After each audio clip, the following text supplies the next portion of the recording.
দক্ষিণ চব্বিশ পরগনার রায়দিঘি এলাকায় এক বিজেপি কর্মীর খুনকে ঘিরে চাঞ্চল্য। নিহত কিশোর দাস দিঘিরপাড় বকুলতলা গ্রাম পঞ্চায়েতের বাসিন্দা ও 216 নম্বর বুথের সহসভাপতি ছিলেন। অভিযোগ, মঙ্গলবার রাতে ফোন করে ডেকে নিয়ে গলা কেটে খুন করা হয় তাকে। সকালে নিহতের বাড়িতে যান রায়দিঘি বিধানসভার বিজেপি প্রার্থী পলাশ রানা। বিজেপির অভিযোগ, ঘটনার পেছনে তৃণমূলের হাত রয়েছে। যদিও তৃণমূলের পাল্টা দাবি এটি রাজনৈতিক নয়, ব্যক্তিগত সম্পর্কজনিত বিরোধের জেরে খুন। পুলিশ সূত্রে জানা গিয়েছে, ঘটনায় নিহতের স্ত্রী ও এক প্রতিবেশী যুবককে গ্রেপ্তার করা হচ্ছে। ঘটনার তদন্ত শুরু করেছে পুলিশ। এলাকায় রয়েছে উত্তেজনা। কি ঘটেছে? আমরা থাকি ওই বাড়িতে, ঠিক আছে, পাকা বাড়িতে। ওনারা থাকে এই মাটির বাড়িতে, এই ঘরে। এখানে বাবা মারা থাকে, ছোট ভাই থাকে, আর ছোট ভাইয়ের স্ত্রী থাকে, আর ওনারা দুই লোকে বাচ্চাদের নিয়ে থাকে। আমরা থাকি আমাদের বাচ্চাদের নিয়ে আমাদের পাকা বাড়িতে থাকি। তা ফুটুক করে রাত 12:30 বাজে, দেখি না 12:30 পরে হবে, দেখি না আমার শ্বশুর বাবা আসলে ফোন করেছে। তা ফোনটা ধরতে গেছি, গ্রামে এত রাতে ফোন করে। ফোনটা কেটে যাওয়ার সঙ্গে সঙ্গে দেখি না মা দেখি না ডেকে যায়। তারপরে ওনার ছেলে, মেজো ছেলে, মানে যেটা মারা গেছে বড় ছেলে, মেজো ছেলে বার হয়ে আসে। তখন বলছেন না বরদার খুঁজে পাইনি। তা এসে সব খোঁজাখুঁজি করতে খুঁজে পাইনি। তারপরে আমরা এলুম, এসে দেখি না আমার ছেলে মেয়ে ওই ঘরে ছিল। ছেলে মেয়ে নিয়ে এসে দেখতে, তখন এরা কান্নাকাটি করতে। তারপরে দেখি না ওই ঘরে মারা হয়ে বরদা পড়ে আছে। কিভাবে হলো জানা গেল? কিভাবে হলো এখন তো শুনতে পাচ্ছি যে ওনার মেয়ে লোক, ওনার নিজের স্ত্রী, আর হচ্ছে কি পাশে বাড়ি একটা কাকা হয় গোবিন্দ হালদার, সে করে দেয় কাজটা করেছে। কোনো প্রেম ঘটিত কেস? নিশ্চয় ছিল। আগে তো একটু ওনাদের ভিতরে ভিতরে অশান্তি হতো।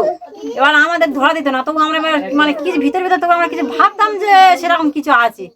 কিন্তু সংসারে দুটো বাচ্চা আছে বলে অশান্তির ভয়তে হয়তো ওনারা কিছু বলতে যেত না, নিজেরা অশান্তি করতো, আবার নিজেরা গোপনে গোপনে চেপে যেত। পুলিশ গ্রেফতার করেছে? সেটা তো বলতে পারছি না, কিন্তু এখান পুলিশ থেকে নিয়ে গেছে কাউকে? হ্যাঁ। কাকে? ওনার যে স্ত্রীকে নিয়ে গেছে আর আমার শ্বশুরকে নিয়ে গেছিল, ঠিক আছে, জেরা করার তারে সেখানটায় গিয়ে। আর তারপরে ফোনের কি স্ট্যাপ করে, ফোন তো পায়নি ওনার, এমনি ফোনের কি লোকেশন ধরে স্ট্যাপ করে মনে হচ্ছে যে করেছে কাজটা, তার ধরে তার নিয়ে গেছিল। নিয়ে গিয়ে সেখানকে জেরা করতে, যে তোর ফোন টোন গেছে, তার ফোনের লোকেশন ধরে করতে তার নিয়ে গেছে। সেখানটায় গিয়ে এবার মানে জেরা করবো ভালো কি মারধর করে জানি না আমরা তো এখানে। সেখানটায় গিয়ে এখন জানা যাচ্ছে যে ওরা দুজনে মিলে মার্ডার করেছে। মানে ওনার নিজের স্ত্রী যে মারা গেছে, ওনার স্ত্রী করে, আর ওই পাশে বাড়ি গোবিন্দ হালদার বলে একটা ছেলে, আমাদের কাকা সম্পর্কে হয়, সে করে। এটা কোনো দলের সাথে কোনো ইয়ে আছে? না না না, কোনো দল পার্টি ফাটি কিচ্ছু না। ওনাদের ভিতরে দুজনের মনে হচ্ছে কোনো লাইন ফাইন আছে, সেই জন্যে মানে নিজের মধ্যে লোকের মেরে দিয়েছে। ছেলেটার নাম কি যে মারা গেছে? হ্যাঁ, বড়দার নাম কিশোর দাস। বাড়ি কোথায়? বাড়ি মেনায়, রায়দিঘি থানা। আপনার নাম? আমার নাম সুস্মিতা দাস। কে হন? ওনার মেজো ভাইয়ের স্ত্রী হয়ে। ধরো রাত 11টা 12টার সময় আমার বৌমা ডাকলো, জানবো আচ্ছা, যে তোমার ছেলেকে ফোন করেছে, উঠে চলে গেছে। আমি বলি কোথায় গেছে? উনি শুদ্ধ করে বেরোয়, বেরিয়ে খোঁজাখুঁজি করছি। তারপর আমার এক ছোটো ছেলে লাইট দেখে, লাইটের ওই খুঁজ দেখে দেখে, ও তখন কেঁদে বলতো দাদা এই মার্ডার হয়ে গেছে। কি জানতে পারলেন? কি মার্ডার হয়ে গেছে এইটা জানতে পারলাম, কিন্তু কুইপে গেছে। কেন মার্ডার করলো একটু জানতে পেরেছেন? কেন মার্ডার করেছে সে বিষয়টা এখন ঠিক বলতে পারবো না।